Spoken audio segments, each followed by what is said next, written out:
ายดีท่านผู้ชมยินดีต้อนรับเข้าสู่ช่องตุ่มตามออนทั่วมื้อนี้เรามาเบิ่งสภาพเส้นทางของทางตัดใหม่ตั้งแต่4แยกไฟแดงโพนทันหา3แยกโน้นหวายเห็นได้ว่าการสัญจรแบบเป็นอัมพาตเลยท่านผู้ชมไปมามีความยุ่งยากหลายย้อนว่าสภาพเส้นทางเกิดการเปเพอย่างนักหน่วงเพราะว่าช่วงนี้ก็มีการก่อสร้างตึกอาคารแห่งใหม่อยู่บริเวณอีกฝากหนึ่งกวนข้ามกับบึงท่าหลวงเห็นได้ว่ารถ10ล้อรถ18ล้อแล่นกันวุ่นเลยและก็ยังมีรถของพ่อแม่ประชาชนก็ยังต้องได้ใช้เส้นทางนี้เพราะว่ามันเป็นเส้นทางหลักที่จะเชื่อมต่อตั้งแต่โพนทันหาโน้นหวายแล้วมันก็เป็นทางลัด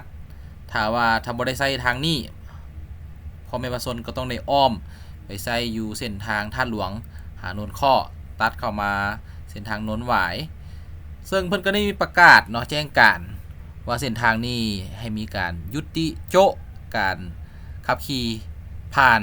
แต่ว่ามันก็ว่าบ่ได้ทำผู้ชมเพราะมันเป็นเส้นทางที่ต้องใช้ประจำแต่เพิ่นก็มีเส้นทางเลี่ยงให้อยู่ถ้าผู้ใดที่จะต้องการขับผ่านเส้นทางนี้ก็ต้องได้เลี้ยวขวาอ้อมไปบึงท่าหลวงแล้วก็ออกมาสู่อีกฝากหนึ่งเพื่อจะไปหาทางโน้นหวายแต่ว่าบางคนก็บ่อยากลัดก็ต้องได้ขี่ผ่านไปเลยมาเบิ่งสภาพปัจจุบันท่านผู้ชมบ่เป็นตาเอาเลยเละอย่างใหญ่เลยท่านผู้ชมจากเมื่อก่อนตั้งแต่ถนนเนี่ยก็ถือว่าบ่ได้สำเร็จบ่ได้โดนได้เพิ่นเปิดน้ำไส้อย่างเป็นทางการนี่ก็ประมาณ 3-4 ปีหรือว่า 4-5 ปีนะท่านผู้ชมบ่เกินนี้แต่ว่าสภาพเส้นทางมันก็เปเพอย่างไววาย้อนว่าเพิ่นมีการก่อสร้างความจริงก่อนหน้านี้ยังบ่ทันมีการก่อสร้างมันก็เป็นขุมเป็นบวกมาก่อนแล้วซ้ำบ่นำช่วงนี้มีการก่อสร้างแฮงนักอย่างใหญ่ขย้อนช่วงนี้ยังบ่ทันได้แม่นช่วงฤดูฝนท่านผู้ชมคันสิว่าแล้วเส้นทางนี้มันก็เป็นเส้นทางที่ว่าตัดผ่านบึงเพราะว่าเมื่อก่อนนี่มันเป็นบึงเป็นทงไฮทงนาเพราะฉะนั้นสภาพดินของเส้นทางตัวนี้เนี่ยเส้นทางตัวนี้จะเป็นคล้ายๆว่าตัดผ่านบึงฉะนั้น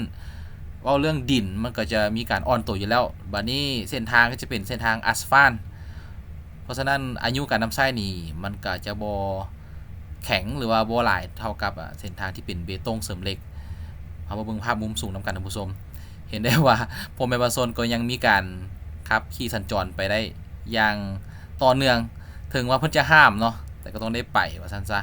ถึงอย่างไรก็ตามก็ขอแร้งร้องให้ผู้นำใช้รถนำใช้ถนนจงมีสติและมีความระมัดระวังในการใช้ถนนในช่วงเวลานี้เพราะว่าถนนนี่แม่นสภาพการแม่นใช้บ่อยากได้เลยอันจะเป็นแผนที่ว่าสามารถเลี่ยงได้เนาะท่านผู้ชมมีแต่เลี้ยวเข้ามาอยู่ที่เส้นทางแถวบึงท่าหลวงอ้อมไปหาเส้นทางตัดใหม่มอง4แยกไฟแดงนะท่านผู้ชมอันนี้จะเป็นสภาพการในปัจจุบันแม่นมีความเสี่ยงหลาย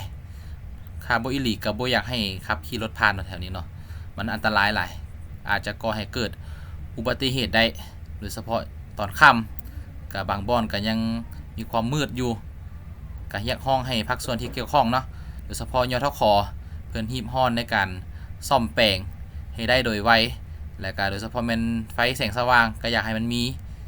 ทั่วตั้งแต่ตลอดสายเลยท่านผู้ชม